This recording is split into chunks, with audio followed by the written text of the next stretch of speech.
You show up on time, you hit your deadlines, and solve problems without making a sound. Your manager starts trusting you, and your team begins depending on you to keep the system running. It is easy to view this as progress. You assume that by becoming the person who makes everyone else's life easier, you are building a fast track to a promotion. But look at the direction of that growth. Instead of moving up, your role expands outward. You fix a broken process, and suddenly you own it. You train a new hire, and now you're also the trainer. You inherit the messy accounts because you don't complain, and your job becomes 3 jobs without a change in title. Constant repetition makes you faster, but it doesn't grow your skill set. A year from now, you will be significantly better at the job you already have, but you won't be any more prepared for the one above you. The reliability, speed, and process mastery that make you excellent today become the very barriers to showing readiness for the next level. Organizations see a master of execution, not a candidate for strategy or delegation.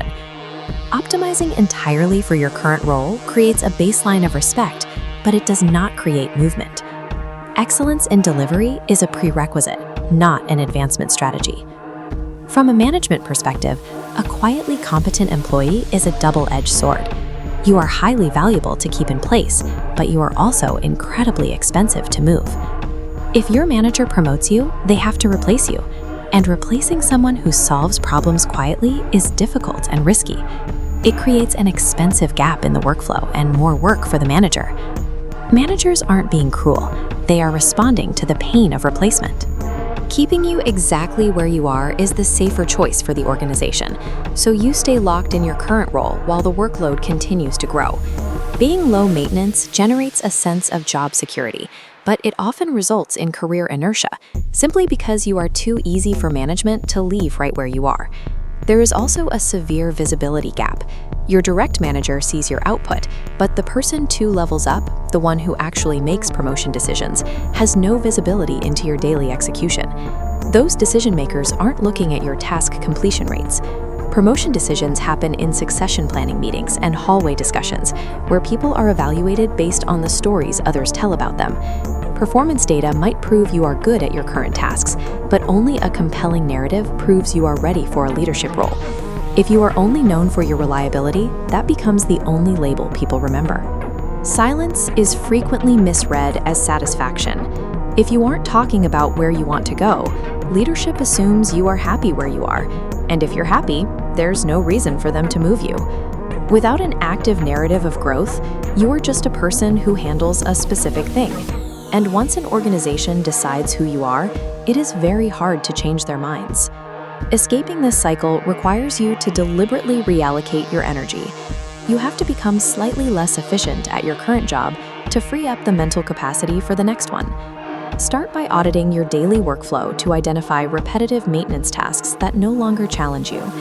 These are the tasks that provide the lowest return on your time.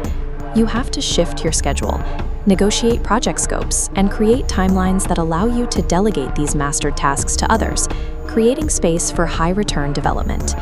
Treat your time as investment capital. If you keep spending it on the same repetitive skills, your career value plateaus. Growth requires moving that capital into areas that prove your readiness for the next level. With that new capacity, actively ask for responsibilities that signal strategic ambition to skip level management. Take on the projects that force people to see you in a different context. Don't wait for your annual review to talk about your goals. Establish regular check-ins with decision makers to document your out-of-scope successes and clarify that you are not going to stay in the same spot forever. Explicitly stating your ambitions starts a clock. It introduces a specific risk for leadership. They are on notice that you are outgrowing the role and will eventually leave if the path upward remains blocked. The people who get promoted are rarely those who worked hardest in the background. They are the ones who made growth visible and built relationships outside of their immediate team. Progression requires choosing the discomfort of outgrowing your role over the quiet, indispensable safety of staying still.